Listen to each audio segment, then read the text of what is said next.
Jordan Williams clutched his boarding pass tightly as he walked down the jet bridge. His heart raced with excitement. This was his first time flying business class. The 17-year-old never expected the surprise upgrade when he checked in for his flight to San Francisco. "This must be a mistake," he had told the gate agent. The friendly woman smiled. "No mistake. We had an empty seat, and your excellent student record flagged you for a possible upgrade. Congratulations." Jordan couldn't believe his luck. After months of late nights perfecting his research project on renewable energy solutions, he was finally heading to the National Science Innovation Competition. His high school in Detroit was counting on him, and now this unexpected luxury felt like a good sign. As Jordan located his seat -3B, a window spot, he carefully stored his backpack in the overhead bin. The leather seat felt smooth and cool against his hands. He couldn't help but smile at the extra legroom and the small screen showing welcome messages. "Excuse me, I believe you might be in the wrong section." Jordan looked up to see a middle-aged white man in an expensive suit staring down at him. The man's wife stood behind him, her diamond earrings catching the cabin light. "No, sir, this is my seat." "3B," Jordan replied politely, showing his boarding pass. Charles Harrington, CEO of a successful investment firm, raised his eyebrows and exchanged a look with his wife Miranda. Their seats were directly across the aisle. "Must be our lucky day," Charles muttered to Miranda, loud enough for Jordan to hear. "Seems like they're letting anyone into business class these days." Miranda adjusted her designer scarf and nodded. "Standards certainly aren't what they used to be." Jordan pretended not to hear as he fastened his seatbelt. He had faced comments like these before. His mother had prepared him for such moments, teaching him to hold his head high and know his worth.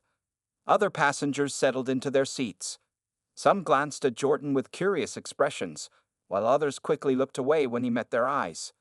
A gray-haired businessman 2 rows ahead turned to stare, then whispered something to his companion. The Harringtons continued their conversation as if Jordan couldn't hear them. "Remember when business class meant something, Charles?" Miranda said, applying hand sanitizer. "When it was exclusive, when people dressed properly for travel." Charles nodded. "Indeed. I work hard to afford certain standards. Some things should remain earned."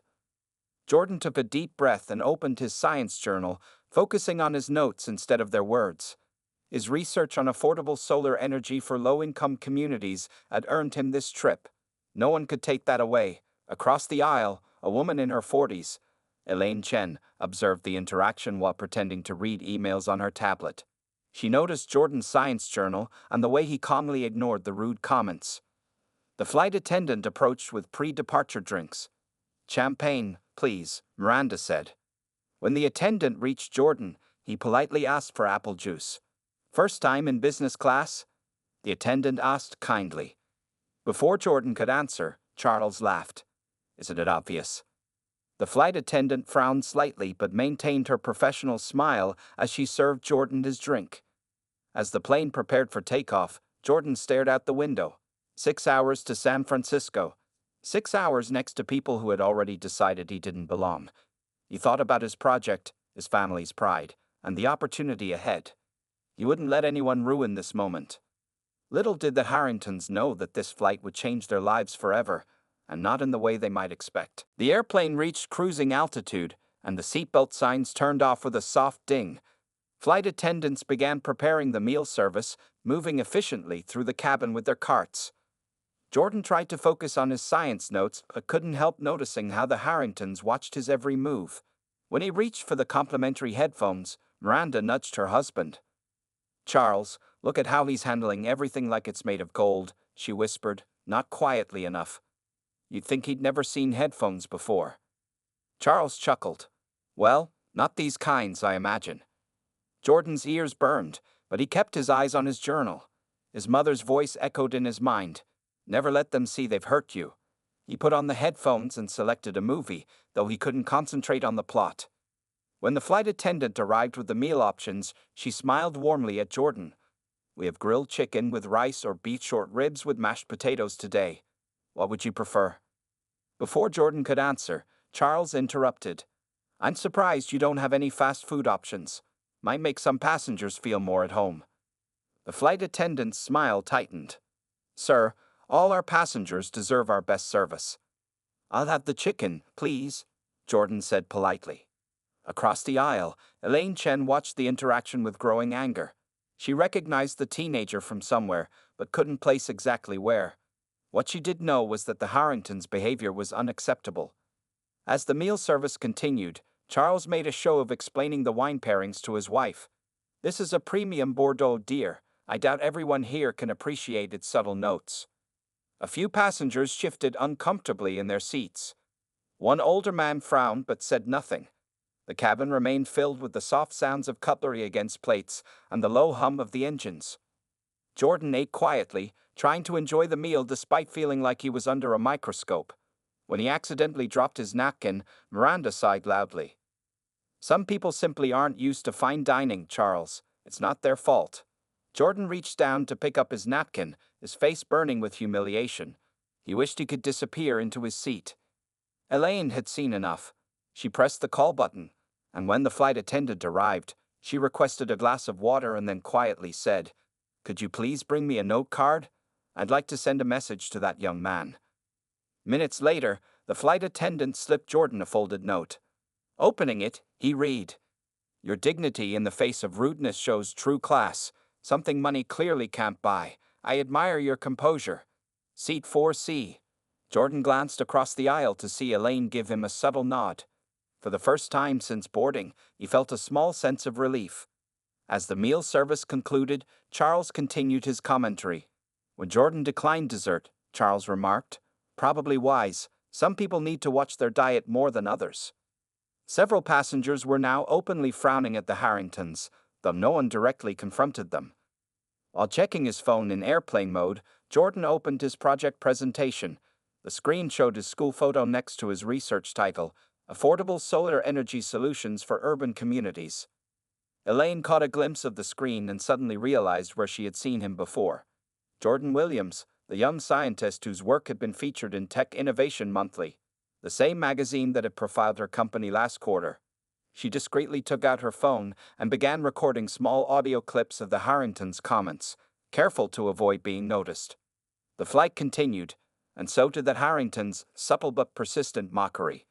What they didn't realize was that with each cutting remark, they were sealing their own fate. 3 hours into the flight, Elaine Chen could no longer sit quietly. She had recorded several clips of the Harringtons' remarks on her phone, each one more offensive than the last. As the CEO of Horizon Technologies, she had dealt with plenty of entitled executives like Charles Harrington, but watching them target a teenager was something she couldn't stomach. Elaine unbuckled her seatbelt and walked to the restroom. On her return, she deliberately paused near Jordan's seat. "Excuse me," she said, loud enough for nearby passengers to hear. "Aren't you Jordan Williams? I recognized your project on the screen. I read about your renewable energy research in Tech Innovation Monthly." Jordan looked up, surprised. "Yes, that's me." The Harringtons glanced over, their expressions suddenly uncertain. "I'm Elaine Chen, CEO of Horizon Technologies. Your work on affordable solar energy for underserved communities is exactly what the industry needs right now.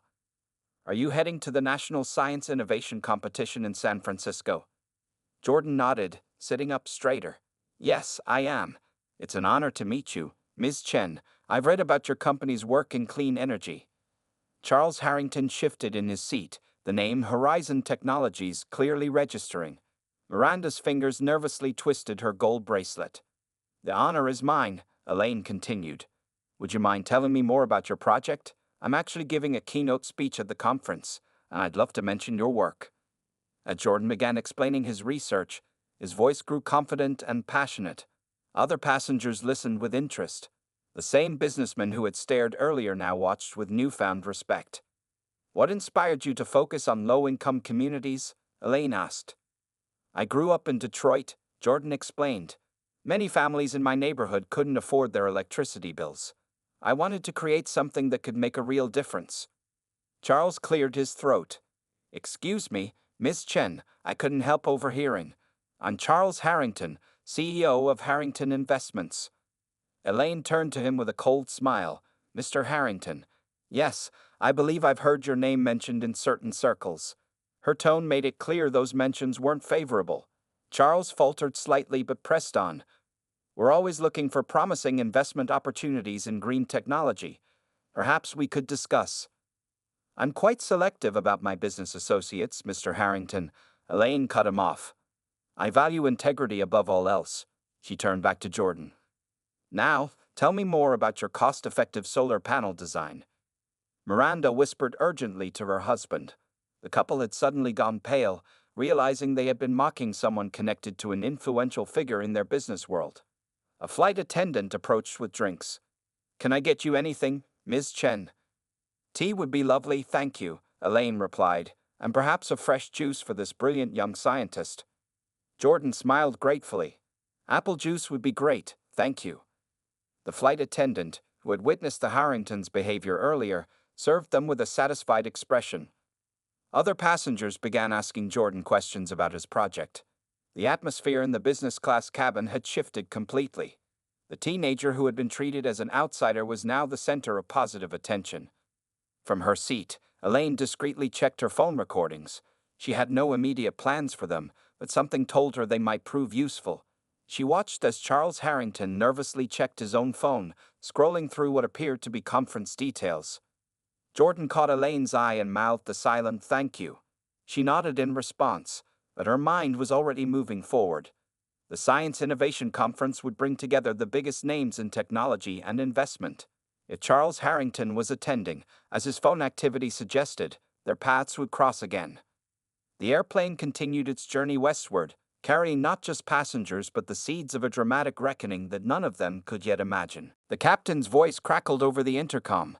Ladies and gentlemen, we'll be beginning our descent into San Francisco International Airport in about 20 minutes. Local time is 2:15 p.m., and the weather is sunny with a temperature of 68 degrees. Jordan closed his notebook, carefully tucking it into his backpack. The last hour of the flight had been remarkably different from the first few. Thanks to Elaine Chen's intervention, several passengers had engaged him in conversation about his research, treating him with respect and genuine interest. The Harringtons had fallen into an uncomfortable silence, occasionally whispering to each other with worried expressions. Charles kept checking his phone and calendar, his forehead creased with lines of concern. As the plane began its descent, Elaine moved across the aisle to the empty seat next to Jordan. I wanted to ask you something before we land, she said. What's your schedule like at the conference? I present my project tomorrow at 11 a.m., Jordan replied. The judges review all entries in the afternoon, and then there's a reception at 7 p.m. Elaine nodded. Perfect. I'm speaking at 9 a.m., and I'd love for you to attend if you can. I think you'll find it relevant to your work. From across the aisle, Charles Harrington suddenly perked up, listening intently. What's your talk about? Jordan asked. The future of inclusive innovation, Elaine replied. How technology needs diverse voices to solve our biggest problems. She handed him her business card. Text me when you get settled, and I'll make sure you have a reserved seat. Charles cleared his throat loudly. Excuse me, Ms. Chen. Did you say you're speaking at the National Innovation Conference tomorrow morning? Elaine turned to him with a cool gaze. That's right, Mr. Harrington. The opening keynote. Charles paled visibly. My company has a meeting with Westbrook Ventures right after your speech. They're potential investors in our new tech division. James Westbrook? Elaine raised an eyebrow. He's an old friend. We're having dinner tonight, actually. Miranda Harrington grabbed her husband's arm, her fingers digging into his expensive suit. The realization was dawning on both of them. Their behavior on this flight could have serious consequences. The plane dipped through clouds, the city of San Francisco becoming visible through the windows. Jordan looked out at the Golden Gate Bridge in the distance, excitement building in his chest despite the tension around him. Jordan, Elaine said, where are you staying in the city? The conference put me up at the Hotel Marquis downtown. It's my first time in San Francisco. That's where the main events are being held, Elaine explained. I'm staying there too. She lowered her voice slightly. And I believe the Harringtons might be as well, based on their conference attendance. Charles frantically tapped on his phone screen, confirming what Elaine had just said. The realization that their paths would continue to cross made sweat bead on his forehead. As the plane touched down on the runway, Miranda leaned over to her husband. Charles, We need to fix this. That Chen woman clearly has influence, and if she mentions our comments to James Westbrook. I know, Charles hissed back. We'll have to apologize to the boy. Make it convincing. What they didn't realize was that Elaine could hear every word. She took out her phone and quietly added another recording to her collection. The seatbelt sign dinged off, and passengers began standing to retrieve their luggage. Charles quickly stood and turned to Jordan. Young man, I believe we got off on the wrong foot. I'd like tow. Please collect your personal items and prepare to exit the aircraft, the flight attendant announced, cutting him off.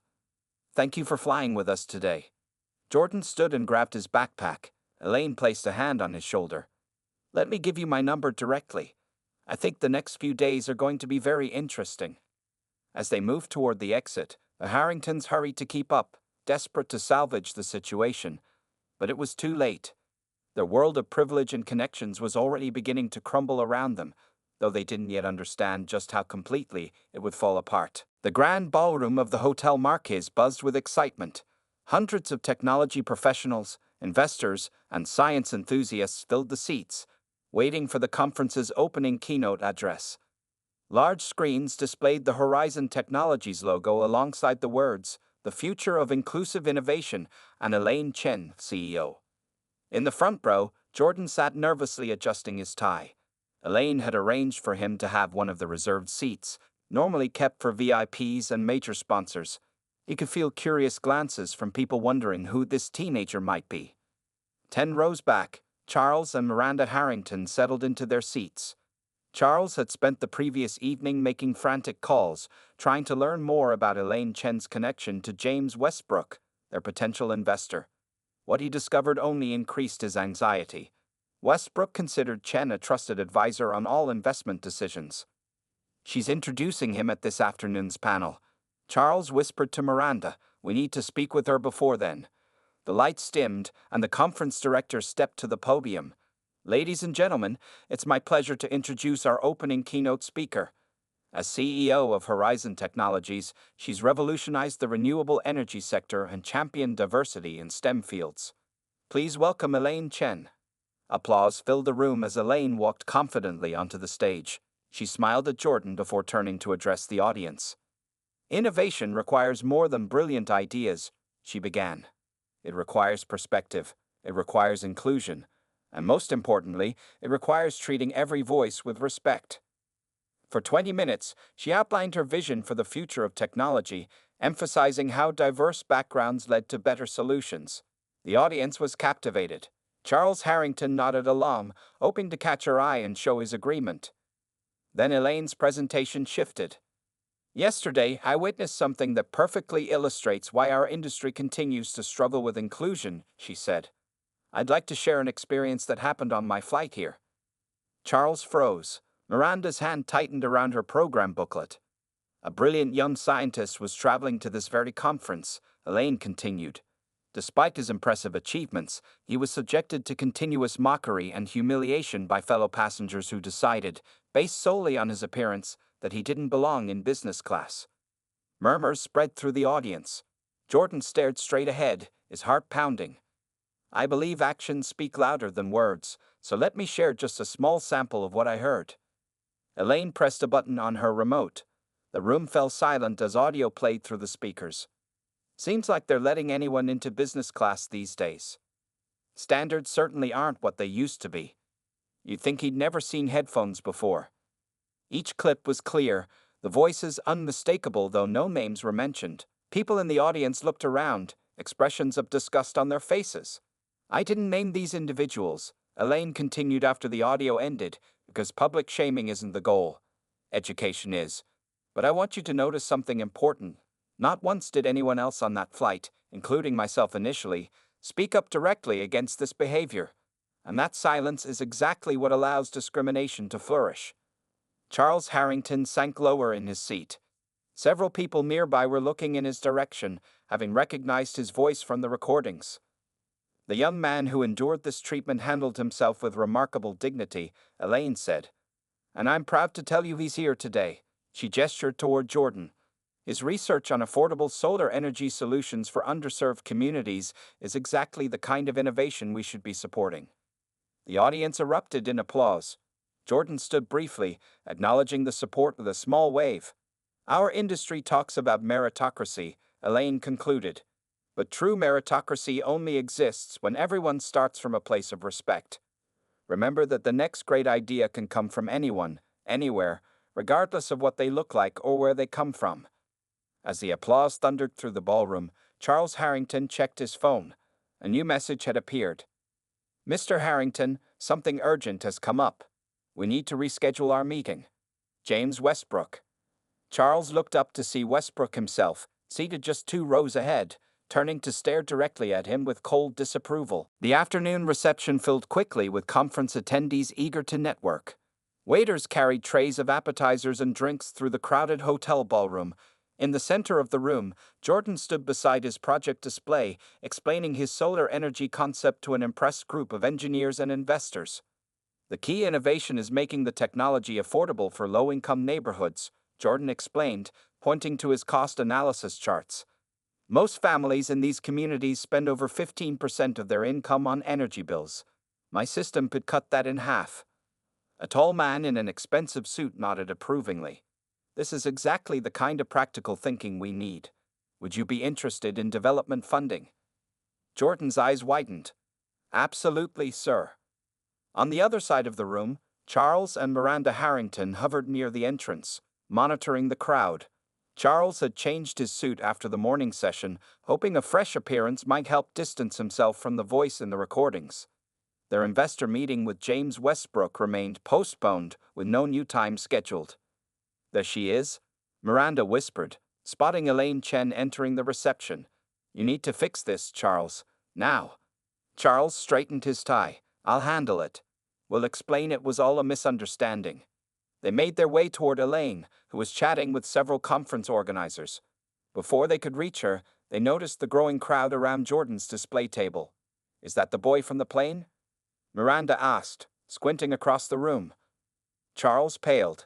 Yes, and that's James Westbrook standing next to him. James Westbrook, founder of Westbrook Ventures and controller of the investment funds the Harringtons desperately needed, was smiling and shaking Jordan's hand. Several photos were being taken. We need to approach this carefully, Charles said. Let's go introduce ourselves properly to the young man. Show everyone we're supportive. They walked toward Jordan's table, plastering on their most charming smiles. As they approached, Jordan looked up and instantly recognized them. His smile faded slightly. Hello there, Charles said loudly, extending his hand. Charles Harrington, Harrington Investments. Your project looks fascinating. The surrounding conversations quieted. People turned to watch. Jordan hesitated before accepting the handshake. Thank you, Mr. Harrington. I believe we met on the flight yesterday. Charles laughed nervously. Yes, we did, and I owe you an apology for my behavior. Travel makes me quite tense sometimes. James Westbrook's eyebrows rose. You're the people from the recordings. Miranda jumped in. There's been a terrible misunderstanding. It would never intentionally make anyone feel unwelcome. Elaine Chen had worked her way through the crowd and now stood directly behind the Harringtons. Really? Because I have several more recordings that suggest otherwise. Charles spun around, his face reddening. Ms. Chen, please.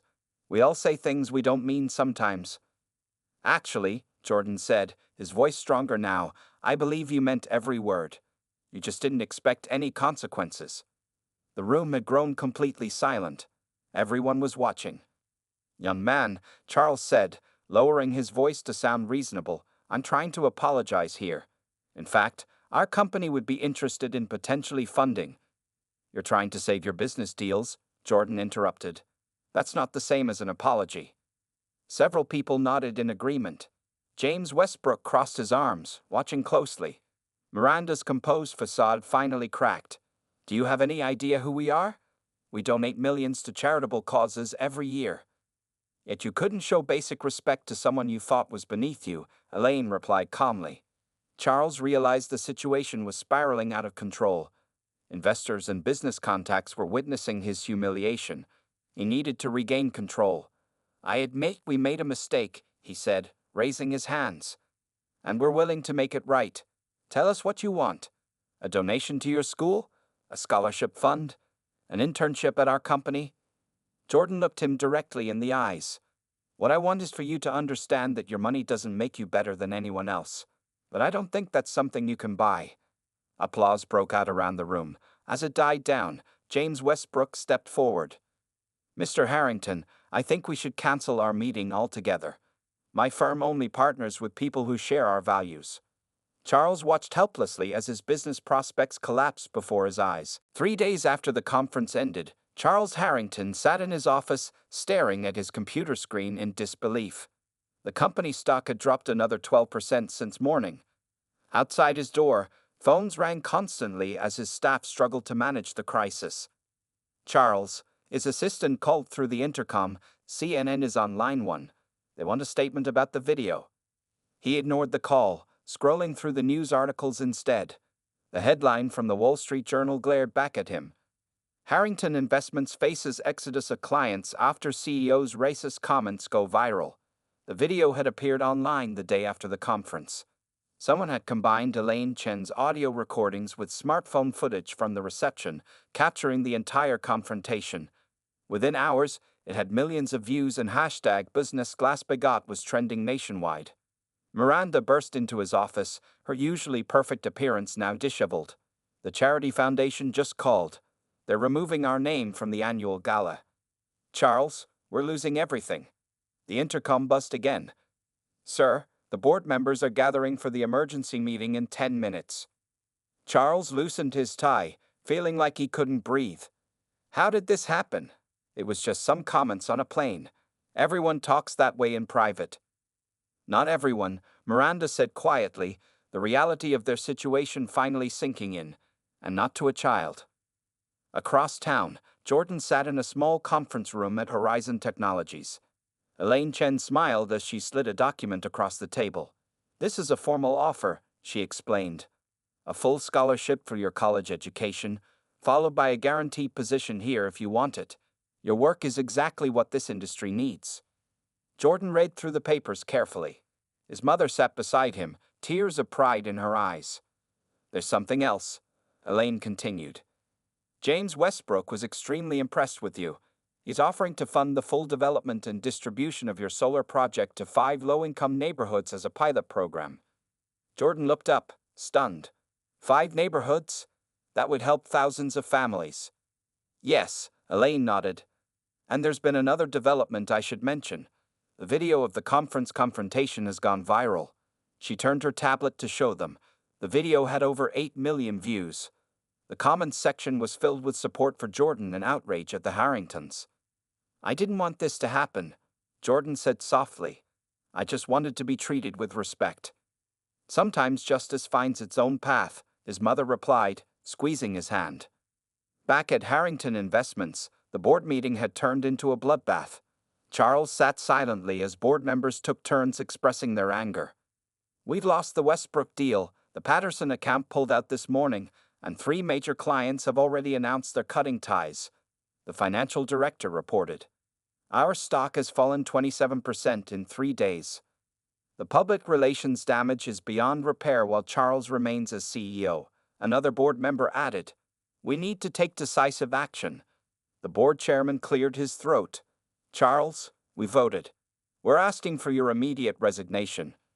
Charles stared at the polished conference table.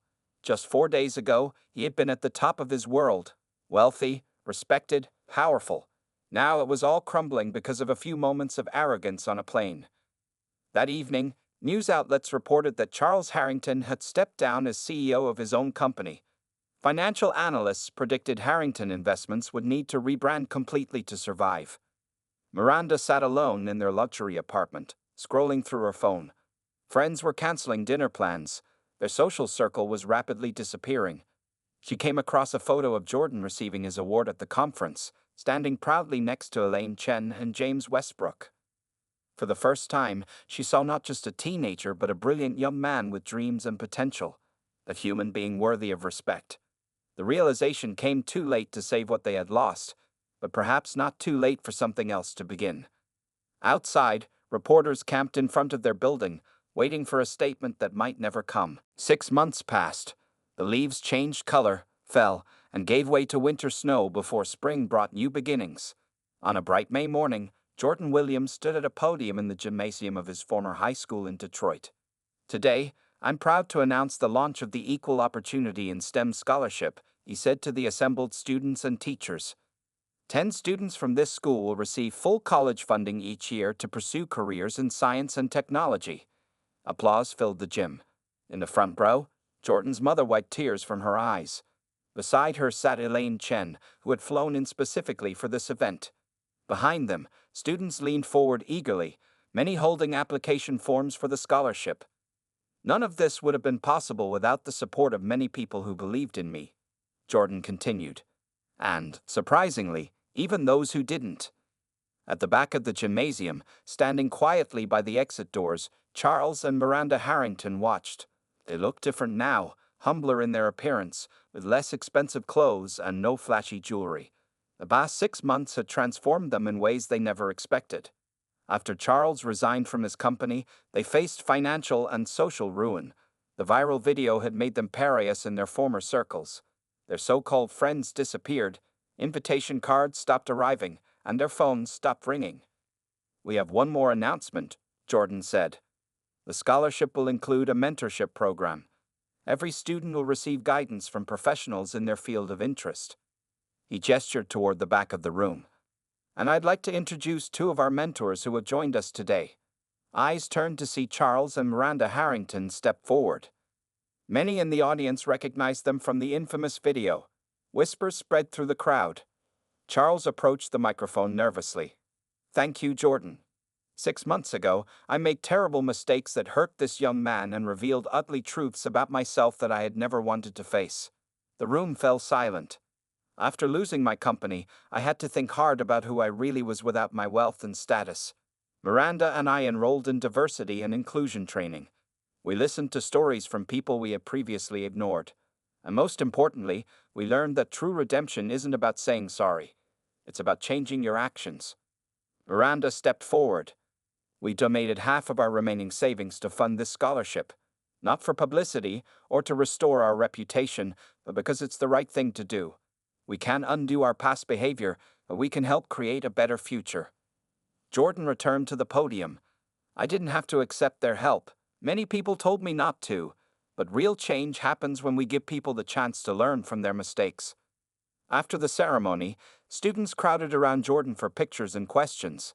In a quiet corner of the gym, Elaine Chen approached the Harringtons. "I was skeptical when Jordan told me he wanted to include you in this project," she admitted. "But he insisted you were genuinely trying to change." Charles nodded.